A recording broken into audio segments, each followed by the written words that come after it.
What's up mga kaangat?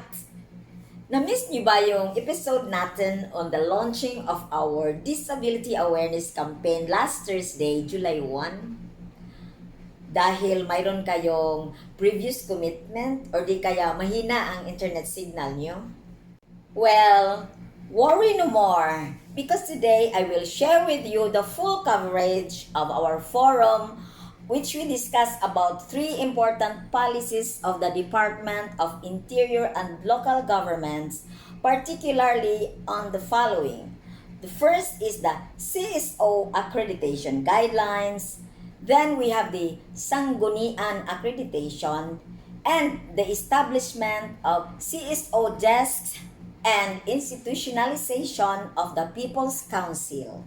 So, inanyayahan ko kayong mga kinatawan ng mga civil society organizations, PDAOs, and advocates of PWDs na i-download nyo ang video na to at balik-balikan para meron kayong ready reference at ma-enlighten kayo how to participate in local government processes.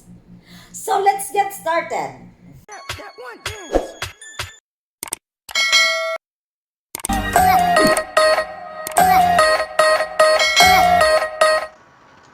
The Angat PWD United officially kicked off its 90-day Disability Awareness Campaign last Thursday, July 1, and it will end on September 30 this year. The first of its series of activities started off with a forum live via Zoom and in Facebook with the theme, Samahang Angat Tungo sa Kaalaman, Pagpapahalaga at Walang Iwanan.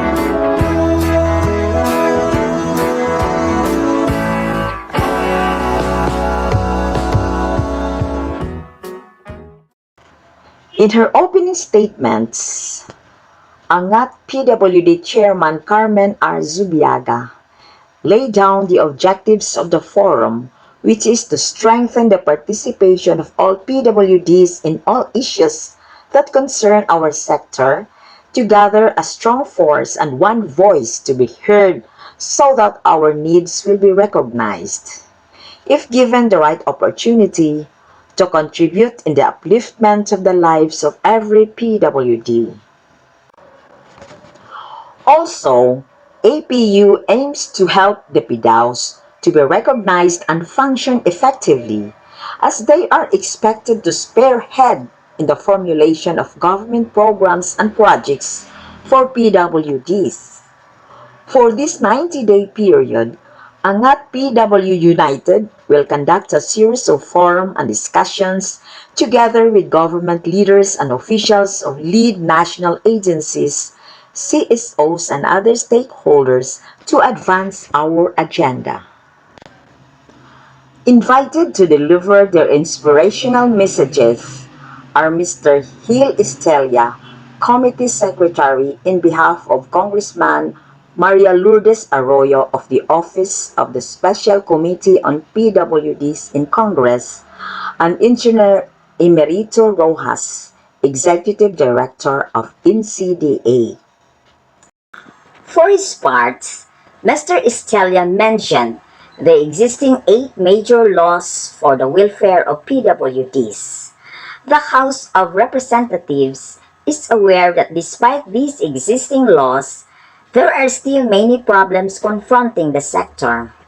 Thus, their committee is presently working to pass more laws, including the much-awaited financial support, accessibility, and employment of PWDs. He stressed out the important roles of CSO as guardians of the rights of PWDs, data gathering, identification of beneficiaries, and strategic planning to present the challenges faced by the sector. Engineer Rojas, on the other hand, stressed out the important function of CSOs to actively participate in local governance as they played a vital role in promoting good governance together with other stakeholders, working together to improve the lives of the grassroots levels, especially the PWDs. He added that they serve as advocates, catalysts, and even watchdogs for disability inclusion and good governance.